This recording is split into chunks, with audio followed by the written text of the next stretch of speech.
Et à Bordeaux, la mairie continue d'évaluer les dégâts après les dérapages en marge des manifestations contre la réforme des retraites il y a 15 jours. Pas loin d'1 million d'euros pour remettre en état la faculté de Bordeaux dans un bien triste état après 10 jours d'occupation. Quant à la porte de la mairie dont l'incendie avait été largement relayé, l'évaluation est en cours. Reportage du correspondant d'Europe 1, Stéphane Place.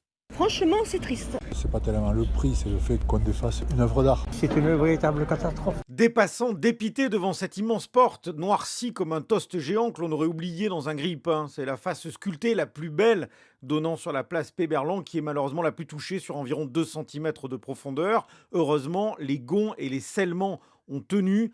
Florie Allard, conservatrice des monuments historiques à la direction régionale des affaires culturelles. Le feu est monté très vite à des hautes températures. Alors on regarde effectivement ce qui a été touché, donc c'est le bois de la menuiserie, c'est aussi la pierre qui est encadrée tout autour. Est-ce qu'on peut par exemple consolider en l'état cette porte? Est-ce qu'on doit en récupérer partiellement des éléments, mais pas tous? Est-ce qu'on doit refaire en totalité une porte? Ou alors peut-être laisser libre cours à un autre projet? Qui va payer? La mairie est assurée pour ces dommages et donc ce sera l'assurance qui prendra en charge, j'imagine, les dégâts.